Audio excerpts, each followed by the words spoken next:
Hello అండి, అందరికీ నమస్తే. ఎప్పుడు ఒకేలాగా చికెన్ ఫ్రై ఏం తింటాం చెప్పండి.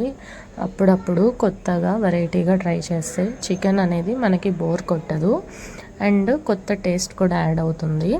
సో ఇవాళ అయితే మీకు ఒక మంచి చికెన్ ఫ్రై రెసిపీ అయితే చూపించబోతున్నాను. ఫస్ట్ అయితే మనం చికెన్ మ్యారినేట్ చేసుకోవాలండి. మ్యారినేషన్ ప్రాసెస్లో పెద్దగా ఏమీ ఉండదు. తగినంత ఉప్పు, పసుపు, కారం, లైట్గా ఆయిల్ వేసుకుంటే వేసుకోవచ్చు. సో కలిపి పక్కన పెట్టేసి ఒక 2 అవర్స్ తర్వాత మనము వాటర్ వేయకుండా ఉడికించేసుకోవాలన్నమాట. హై ఫ్లేమ్లో పెడితే ఆ వాటర్ అంతా బయట రిలీజ్ అవుతుంది. కొద్దిగా వాటర్ రిలీజ్ అయిన తర్వాత మీడియం ఫ్లేమ్లో పెట్టుకొని బాగా ఉడికించుకోవాలండి. ఇది త్వరగా ఉడికిపోవాలంటే మనం మూత పెట్టి ఉడికించుకుంటే ఫాస్ట్గా అయితే కుక్ అవుతుంది. నెక్స్ట్ మనము పక్కన ఇంకొక కడాయి పెట్టుకునేసి తగినంత ఆయిల్, అందులోనే ఆనియన్, పచ్చిమిర్చి, కొద్దిగా కరివేపాకు వేసుకొని ఇవి బాగా ఫ్రై అవ్వడానికి కొద్దిగా సాల్ట్ వేసుకొని వేయించుకోవాలండి. ఈ ఆనియన్స్ అనేది మనకి గోల్డెన్ బ్రౌన్ వచ్చిన తర్వాత చికెన్ అయితే యాడ్ చేసుకోవాలి. సో వన్స్ ఇదంతా నీట్గా ఫ్రై అయిపోయిన తర్వాత మనమైతే చికెన్ ఉడికించి పక్కన పెట్టుకున్న చికెన్ అయితే యాడ్ చేసేస్తున్నాము.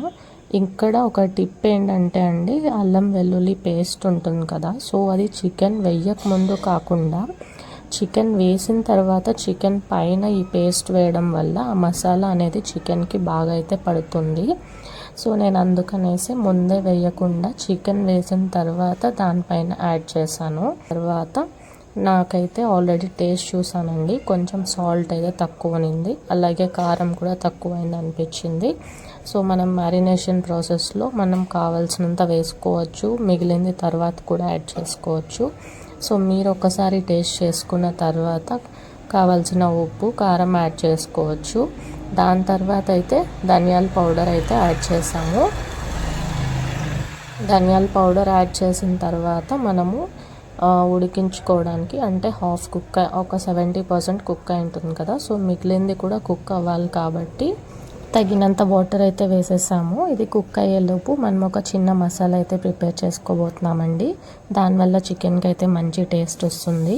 దాంట్లో పెద్దగా ఇంగ్రీడియంట్స్ ఏముండవండి. ఒక ఎండుమిర్చి, అలాగే పట్ట, ఒక 4 లవంగాలు, ఒక యాలకులు తీసుకునేసి దాన్ని అయితే పొడి చేసి ఇందులో అయితే వేసానండి.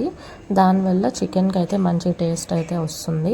మనం చికెన్ మసాలా కూడా యాడ్ చేస్తున్నామండి ఇందులో, కాకపోతే నేను ఎక్కువ మసాలాలు అయితే యాడ్ చేయడం లేదు. ఇందాక మనం వేసిన కూడా చాలా తక్కువ క్వాంటిటీలో వేసాను. అలాగే చికెన్ మసాలా కూడా లైట్గా వేస్తున్నాను టేస్ట్ కోసం. ఆల్రెడీ మనం వేసిన ఇంగ్రీడియంట్స్తోనే మంచి టేస్ట్ అయితే వస్తుంది, కాకపోతే వీటి వల్ల కొంచెం ఎక్స్ట్రా టేస్ట్ యాడ్ అవుతుంది చికెన్కి. సో చాలా సింపుల్ రెసిపీ అండి. ఎప్పుడు ట్రై చేసేలా కాకుండా ఇలా ఒకసారి ట్రై చేసి చూడండి. మీకు ఎలా వచ్చిందో కామెంట్ అయితే చేయండి. ఎవరైనా ఫస్ట్ టైం మన ఛానల్ని చూస్తున్నట్లయితే ప్లీజ్ డూ సబ్స్క్రైబ్. అండ్ మీకు ఇంకా ఏ వీడియోస్ కావాలో కింద కమెంట్ చేయండి.